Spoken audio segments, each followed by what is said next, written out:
Este trimestre iniciamos nuevas clases de escuela dominical y nuevamente tengo la bendición de poder tener este tiempo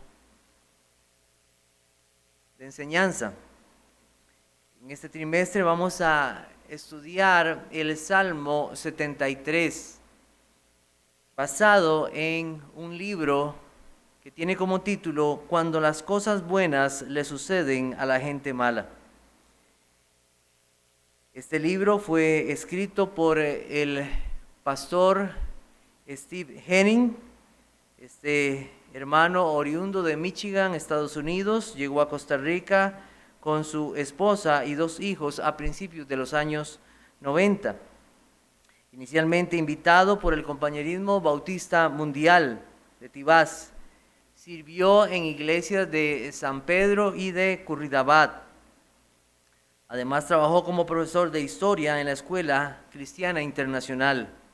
Pero fue hasta el año de 1995 que Dios le envió para servir en esta iglesia de Los Lagos, donde permaneció durante 14 años como pastor hasta que en agosto del 2009, por la voluntad del Señor, quiso llevarse a su siervo. Él murió a los 45 años por causa del cáncer. La que fue su esposa y 5 hijos viven en Carolina del Norte y gracias a Dios son creyentes. Stephen Henning fue un estudiante fiel de las Escrituras y un hombre que amó al Señor y a esta iglesia. En Costa Rica pasó momentos difíciles por causa de su fe y convicciones bíblicas, pero siempre encontró refugio en el Señor. Para aquellos que conocimos al pastor Henning, podemos decir que él fue un ejemplo de fe y conducta para nosotros. Especialmente fue un instrumento en las manos de Dios para que esta iglesia conociera las doctrinas de la gracia y la reforma. Fue además pastor o profesor de teología y también conferencista en varios países. En su última prédica, el pastor Henning en esta iglesia predicó de un pasaje que se encuentra en Gálatas capítulo 6, versículo 14. Pero lejos esté de mí gloriarme, sino en la cruz de nuestro Señor Jesucristo, por quien al mundo me es crucificado a mí y yo al mundo. Con este verso podemos conocer un poco del corazón y la mente de este hombre, que deseaba con todo su ser dar la gloria a Dios y exaltar a Cristo y su obra. El hermano escribió 2 libros publicados por Editorial Clear, uno que se llamó Esperanza en medio de la crisis, donde expone lo que la Biblia enseña sobre el sufrimiento basado en el libro de Job. Y el otro libro que vamos a estudiar en este trimestre, que se llama Cuando las cosas buenas le suceden a la gente mala, que fue publicado en el 2009. Hay un tercer libro que nunca se pudo publicar porque él no pudo terminarlo. En la introducción de este libro que vamos a estudiar, el hermano Henning hace una referencia a un libro que lleva un título opuesto al que él escribió. Dice así el pastor Henning: el título de este libro, Cuando las cosas buenas le pasan a la gente mala, fue inspirado en el exitoso libro de Harold Kushner, es un rabino, Cuando las cosas malas le suceden a la gente buena. En este libro, Kushner busca responder la pregunta de por qué sufre la gente buena. Aprecio los esfuerzos de Kushner por responder esta pregunta tan perturbadora, pues Dios mismo inspiró el libro de Job para responder esta misma pregunta. Afortunadamente Dios provee una mejor solución que Kushner, pues él escribe acerca de los hombres. Cuando escribe acerca de los hombres, asume demasiado, y cuando escribe acerca de Dios, asume demasiado poco. En resumen, creo que la respuesta de Kushner de por qué los hombres sufren es imperfecta debido a una perspectiva no saludable tanto en la naturaleza del hombre como del poder de Dios. Entonces ahí ustedes pueden ver una foto de la familia, así pues, cuando estuvieron por acá, y también la portada del libro que estaremos estudiando durante este trimestre. Entonces, ¿cuáles propósitos tenemos para este trimestre? Bueno, vamos a tener 3 básicamente y uno que yo quiero proponer. Ver el Salmo 73 como un salmo, como una provisión de bondad para nuestros días y circunstancias. En segundo lugar, proveer una ayuda en nuestro peregrinaje terrenal hacia el cielo y que el mundo pueda ver en nosotros que estamos contentos con Jesucristo. En tercer lugar, tener la seguridad que Jesucristo es más deseable que todo lo que usted pueda tener en esta vida, que nos volvamos a Él, ya que solo por Él podremos tener una relación correcta y con el Padre Celestial. Y la que yo propongo es memorizar este salmo. Entonces, para esto, quiero proponerles que cada vez que iniciemos esta clase, leamos todo el salmo y que al final de estos 3 meses podamos todos decirlo de memoria. Entonces, quiero hacer esta invitación para que todos los que nos ven, y esperamos que pronto podamos estar aquí juntos, podamos decirlo, escuchar ese salmo a viva voz. Entonces leo para ustedes Salmo 73, Salmo de Asaf. Ciertamente es bueno Dios para con Israel, para con los limpios de corazón. En cuanto a mí, casi se deslizaron mis pies, por poco resbalaron mis pasos, porque tuve envidia de los arrogantes viendo la prosperidad de los impíos. Porque no tienen congojas por su muerte, pues su vigor está entero.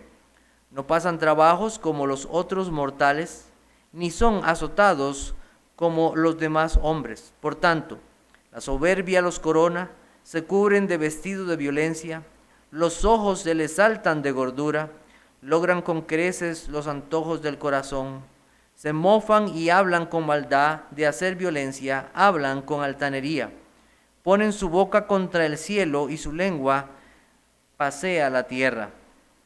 Por eso Dios hará volver a su pueblo aquí, y aguas en abundancia serán extraídas para ellos.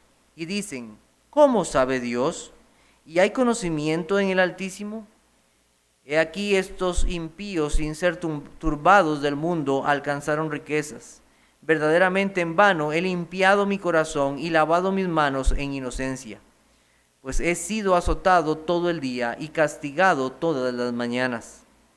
Si dijera yo, hablaré como ellos, he aquí a la generación de tus hijos engañaría.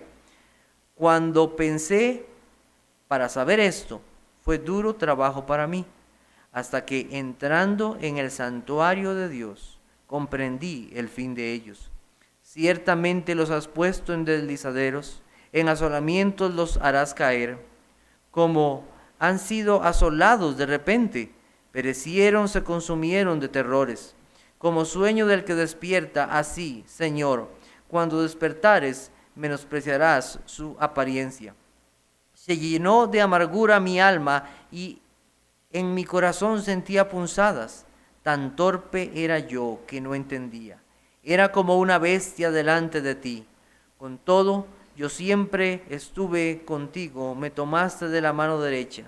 Me has guiado según tu consejo y después me recibirás en gloria. ¿A quién tengo yo en los cielos sino a ti? Y fuera de ti nada deseo en la tierra. Mi carne y mi corazón desfallecen, mas la roca de mi corazón y mi porción es Dios para siempre.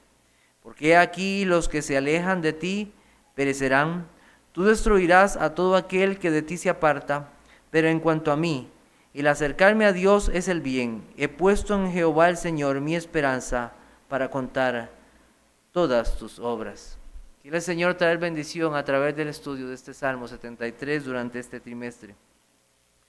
Entonces, los temas que tenemos para este trimestre son los siguientes: el nacimiento de la envidia, los objetos de la envidia, el peligro de la envidia, la mentira que alimenta la envidia, cómo responder a la envidia, el remedio para la envidia, la necedad de la envidia, la bondad de Dios en su protección, la bondad de Dios en su consejo, la bondad de Dios en él mismo, la bondad de Dios en la peor de las pruebas y unas finales conclusiones.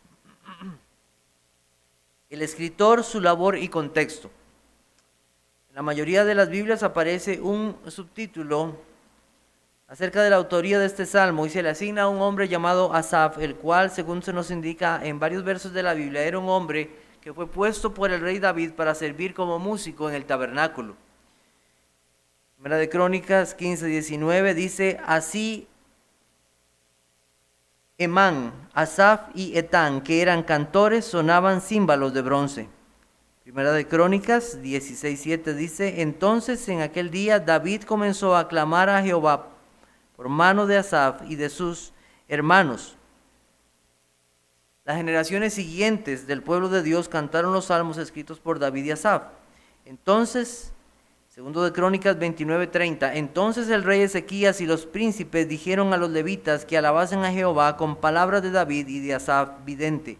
Y ellos alabaron con gran alegría y se inclinaron y adoraron.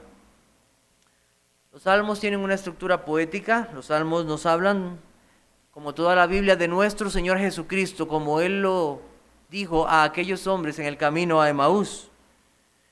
David y Asaf fueron escritores, pero no los autores finales, sino que el autor final es el Espíritu Santo, quien inspiró a estos hombres a escribir estas palabras. Los salmos nos hablan de los atributos de Dios, de sus promesas, de sus juicios, de su redención prometida. Los salmos expresan oraciones o cantos que muestran en muchas ocasiones gozo, alabanza, pero también dolor, tristeza, incertidumbre, miedo, pero al final se acude a Dios como la única fuente de refugio y esperanza, fortaleza, guía y salvación.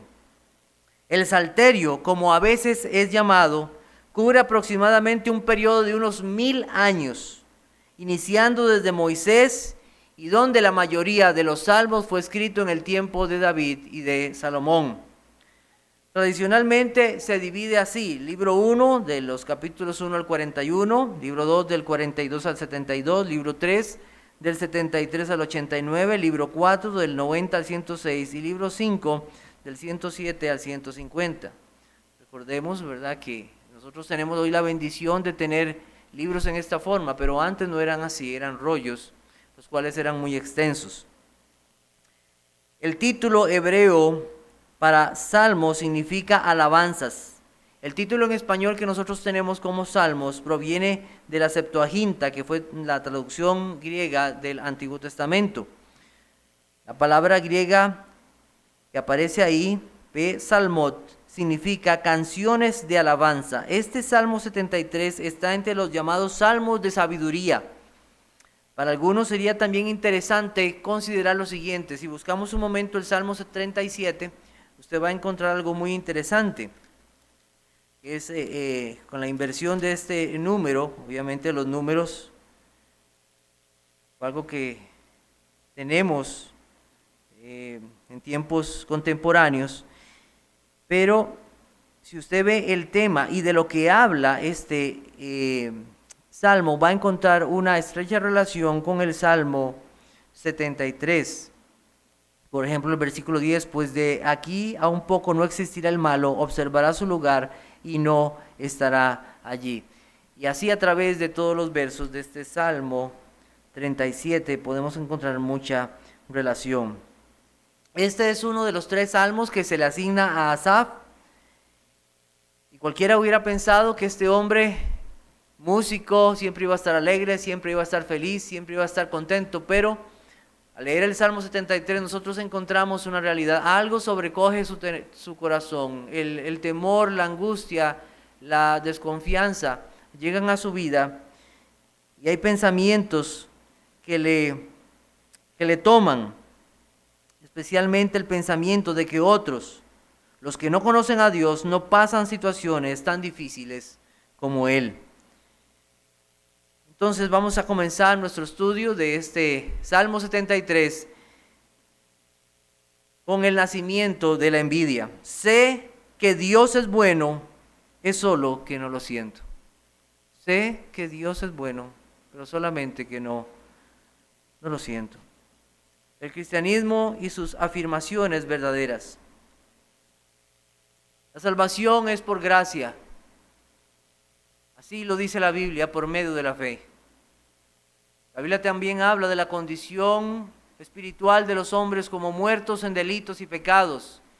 y necesitados desesperadamente de la gracia de Dios para ser salvos. El Señor nos ha dejado su evangelio, su poder, para que los hombres le conozcan. Hay verdades fundamentales del evangelio, hay verdades sobre las cuales está cimentado, las cuales no pueden ser removidas de ninguna manera. Las religiones en el mundo validan su utilidad por medio de la experiencia, los sentimientos y el mejoramiento externo. Todo esto basado en el esfuerzo humano. El cristianismo, en lugar de eso, afirma que la salvación se encuentra en Dios. Jesús dijo: yo soy el camino, la verdad y la vida, en una persona. Está basado en la vida y obra de una persona. Aunque los sentimientos y las emociones son importantes para el cristianismo, no son su base o su fundamento. Muchos son los que dan testimonios de conversión en las iglesias, que han dejado vicios, que han dejado la mentira, la perversión, han dejado pecados. Y aunque esto es parte de la obra transformadora del Evangelio, el Evangelio lleva principalmente a las personas a ver su necesidad de reconciliación con Dios, de que son pecadores y necesitan ser reconciliados por medio de la obra de nuestro Señor Jesucristo, de aquella obra perfecta de Él, su muerte dolorosa, sangrienta en la cruz por el pecado. Por lo que al final es la gloria de Dios lo que se busca al ser reconciliados por medio de su Hijo Jesucristo. Entonces la meta principal del Evangelio, de las doctrinas que tenemos, no es la felicidad del hombre. Esa no es el fin principal del hombre. En primer lugar, el Evangelio es objetivo, se centra en Dios. También tiene su parte subjetiva, que es aquel Evangelio que es aplicado a nuestras vidas. Pero en primer lugar, el Evangelio, las doctrinas de la palabra de Dios son objetivas. Están centradas en Dios mismo, no en el ser humano, como muchas de las religiones o sectas en el mundo. El cristianismo, lamentablemente hoy, se presenta en muchos lugares del mundo como una religión que puede aliviar ciertas cosas en el ser humano. Le presentan una religión de emociones, de actividades. Tratan de sustituir la espiritualidad por actividad. Las enseñanzas bíblicas son poco apreciadas. La doctrina es poco apreciada y lo vemos muchas veces en la extensión y profundidad de la palabra de Dios expuesta en muchas iglesias. Lo vemos también en la disminución de los cultos. Y quiera Dios que a través de todo esto que está sucediendo, las iglesias vuelvan a tener muchos sus dos cultos. Y la gente se aprecien verdaderamente las cosas del Señor.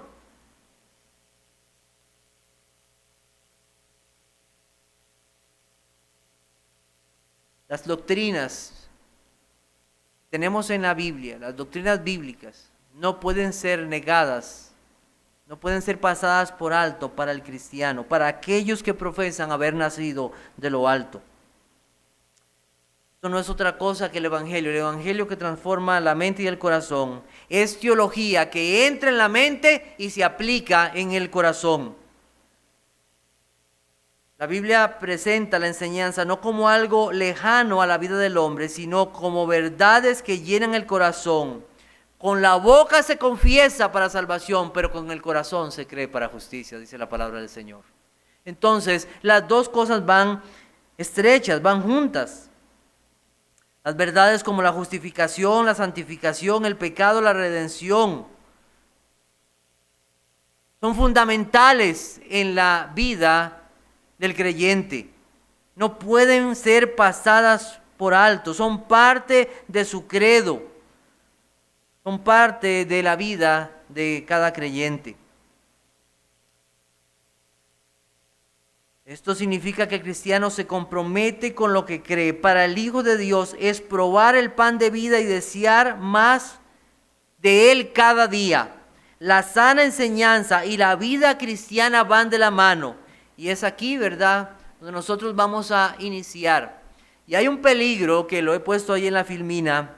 Dice, es un grave peligro cuando nuestra teología no gobierna nuestros pensamientos, dado que prontamente podemos ser llevados a la desesperación y el pánico. Y es de lo primero que vamos a ver aquí en estos primeros versos de el Salmo 73. Ciertamente es bueno Dios para con Israel, para con los limpios de corazón. Entonces, en primer lugar, Dios es bueno. Este atributo divino inmediatamente separa al hombre de Dios. Dios es totalmente bueno, puro en bondad, total e infatigablemente bueno. Es incapaz de hacer mal. Sus pensamientos siempre son santos. Cuando refiero a mal, es pecado. Considerar esta verdad para cada creyente, que Dios es bueno, debe llevar a cada creyente a decir amén, Dios es bueno. Asaf afirma aquí algo que muchos podrían llamar como la gracia común, aquello que es: Dios hace llover sobre buenos y malos, hace salir su sol sobre buenos y malos, pero no es eso lo que tenemos aquí, no es la gracia común, no es aquella bondad que recibimos de un trabajo, de salud, de alimentos, de poder caminar, de poder respirar, de vivir en esta vida, no es eso, sino es algo más allá de eso. El punto va más inclinado a una verdad pactual de Dios, que se compromete en hacer bien a su pueblo. En la providencia de Dios Él gobierna, Él sostiene, Él provee para toda su creación, pero en esa providencia especial de Dios, Él provee, cuida y sostiene a su pueblo. Y esto es una verdad que está reflejada en las Escrituras de muchas maneras. Dios ama a su pueblo de una manera única y especial. Él prometió estar con los suyos hasta el fin del mundo. Nada los separará de su mano. Esta verdad es profundamente considerada por Asaf, porque él dice lo siguiente, en la primera palabra: ciertamente. De verdad. Asaf ha considerado esta doctrina, esta enseñanza de la bondad de Dios profundamente. Nosotros recordamos pasajes como Romanos 8:28. Quiero leerlo hasta el versículo 30. También puede buscarlo en su Biblia, también seguir la lectura. Dice: y sabemos que a los que aman a Dios, todas las cosas les ayudan a bien, esto es, a los que conforme a su propósito son llamados. Porque a los que antes conoció también los predestinó para que fuesen hechos conforme a la imagen de su Hijo, para que Él sea el primogénito entre muchos hermanos. Y a los que predestinó, a estos también llamó, a los que llamó, a estos también justificó, y a los que justificó, a estos también glorificó. Entonces, este bien del Señor, esa bondad del Salvador, está relacionada muy directamente con esta justificación, con esta santificación, con esta glorificación que Él da a su pueblo. Dios es realmente bueno, hermanos. ¿Daría usted su hijo, su unigénito hijo, para que fuese escupido, para que fuera golpeado, para que fuera azotado, para que fuera tomado por burla? ¿Daría usted su hijo a hombres malvados para que hagan de él como quieran? Dios es bueno. Nos dio a su hijo para que por medio de su muerte tuviésemos vida. Dios es bueno. Nunca nos debemos de olvidar de esto. Es bueno sin medida. ¿Por qué Asaf considera esa bondad de Dios? ¿No será nada más una forma de iniciar una alabanza porque él era un músico? Podría decir, bueno, pongámoslo aquí porque me suena esto muy bonito, pero no me parece que es así. Realmente él medita en esto, profundiza en esto, no como una vana repetición, sino que él dice, realmente Dios es bueno. La altura, la anchura y la longitud gloriosa de la bondad de Dios es algo que debemos alabar. Vamos a considerar 4 atributos entonces de esta bondad. Esperemos que el tiempo nos alcance. La bondad de Dios inmerecida. El pueblo de Dios ha sido receptor de esa bondad especial de Dios. Vamos a buscar Deuteronomio capítulo 9, versículos 4 al 7. Deuteronomio capítulo 9.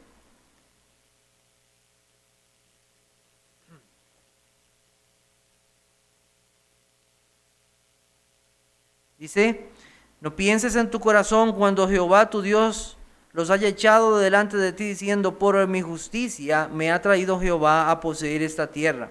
Pues por la impiedad de estas naciones Jehová las arroja de delante de ti.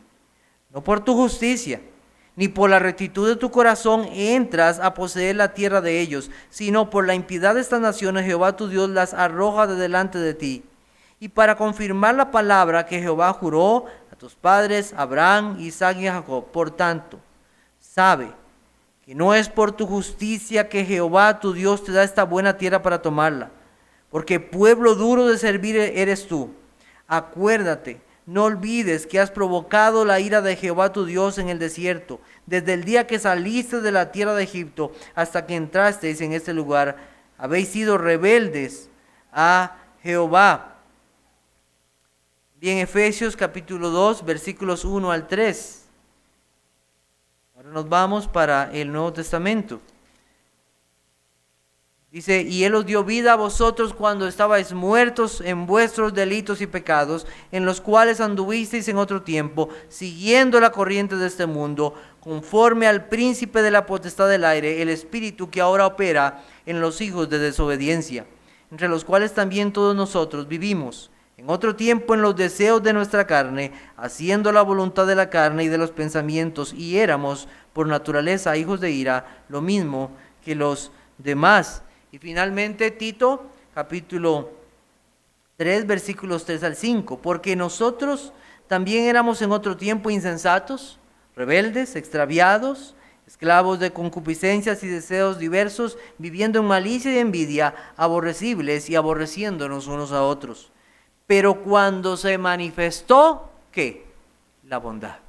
La bondad de Dios, nuestro Salvador, y su amor para con los hombres, nos salvó no por obras de justicia que nosotros hubiésemos hecho, sino por su misericordia, por el lavamiento de la regeneración y por la renovación en el Espíritu Santo. Lo que hizo Dios con Israel es una muestra de lo que Él iba a hacer por medio de Jesucristo a su pueblo.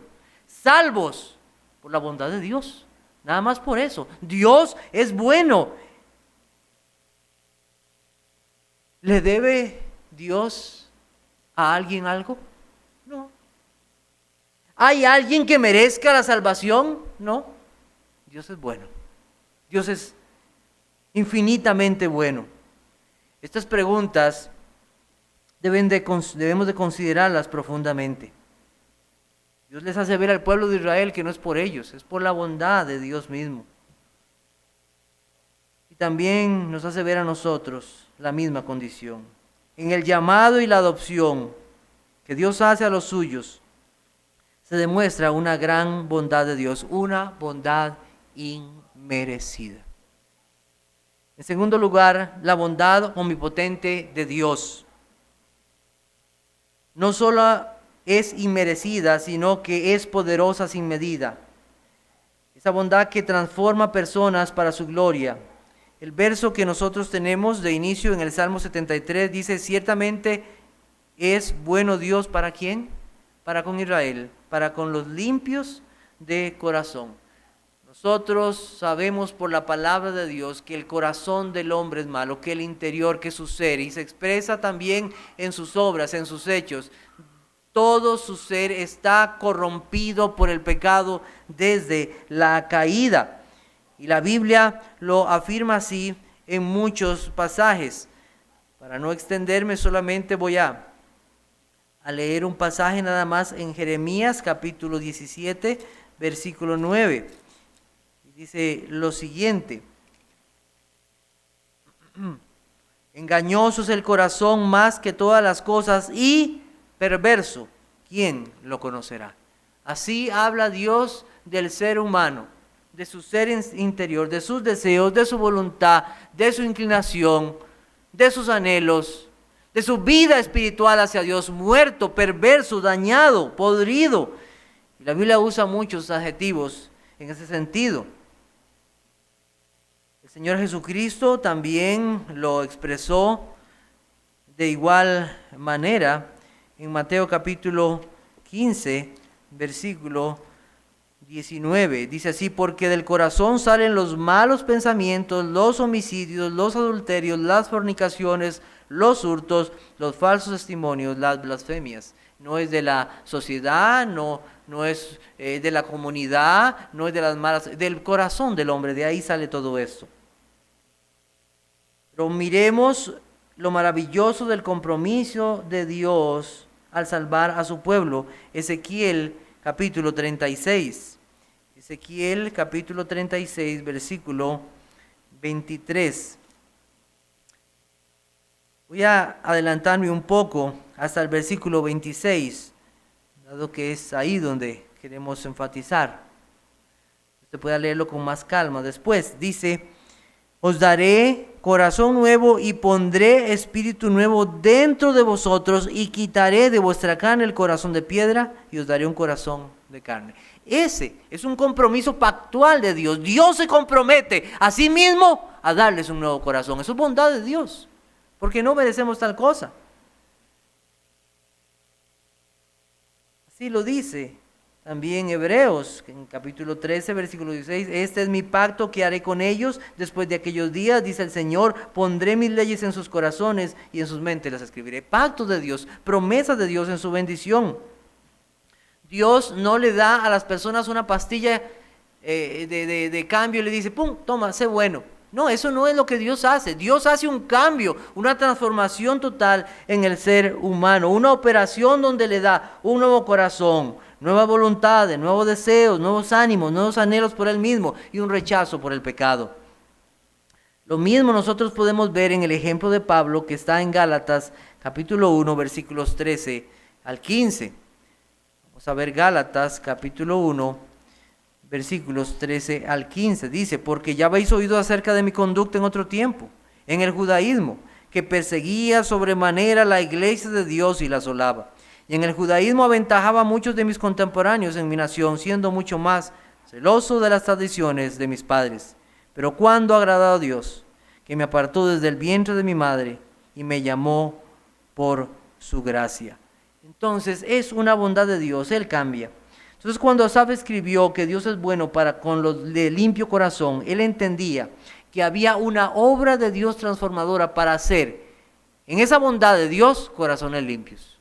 Es algo de Dios, es Dios que hace que el hombre pueda volverse a Él y seguirle y darle un corazón para que le alabe.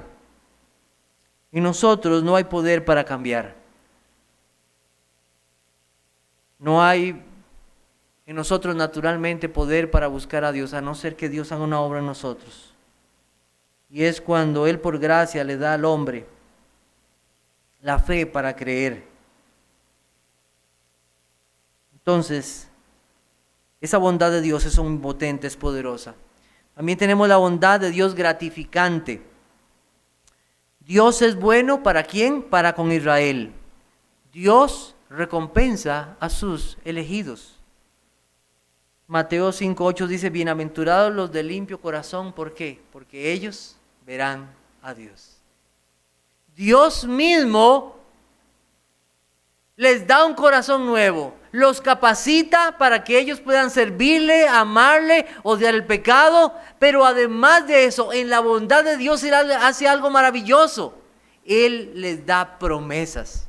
Y una de esas promesas que Dios da a su pueblo es la vida eterna. Primera de Pedro 1:8 también dice: a quien amáis sin haberle visto, en quien creyendo, aunque ahora no lo veáis, os alegráis con gozo inefable y glorioso. Una promesa. Le veremos. Y hay gozo en nuestra vida. Me dice Primera de Corintios 15:58. Así que, hermanos míos, estad firmes y constantes, creciendo en la obra del Señor siempre, sabiendo que vuestro trabajo no es en vano. Entonces, el Señor, además de proveer todo lo necesario para una vida cristiana, también nos promete bendición. Entonces, al mismo tiempo que Él provee las fuerzas para hacer todo lo que Él nos pide, nos bendice por eso. La gloria es para Él en todas las cosas, y en su bondad Él bendice todo esfuerzo de su pueblo. Decía Pablo, pero por la gracia de Dios soy lo que soy, y su gracia no ha sido en vano para conmigo. Antes he trabajado más que todos ellos, pero no yo, sino la gracia de Dios conmigo. Primera de Corintios 15:10. Yo soy la vid, vosotros los pámpanos, el que permanece en mí y yo en él, este lleva mucho fruto, porque separados de mí nada podéis hacer. ¿Cuánto es la bondad de Dios? ¿Cuánto recompensa para su pueblo? Es Dios mismo quien ha preparado buenas obras para que andemos en ella, porque somos hechura suya, creados en Cristo Jesús para hacer buenas obras, las cuales Dios preparó de antemano para que anduviésemos en ella. Nosotros vemos un río. Imaginémonos que vemos un río, vamos a un lugar que nosotros conocíamos que ese río era un río sucio. Y un día lo vemos limpio. Algo increíble. Esto es... Y alabamos lo cristalino del río, la vida que se ve en ese río. Pero el río no se limpió solo. Alguien trabajó para limpiar ese río. Vino gente, recogió la basura, recogió llantas, recogió todo lo que la gente había dejado. Y ahora es un río diferente. Y nos olvidamos de esto. De que lo que pasa en nosotros es obra de Dios, para gloria de Él. La bondad de Dios es inmutable. Dios es bueno. No dice que Dios fue bueno o que será bueno. Dice Dios es bueno, dice el Salmo 73 al inicio.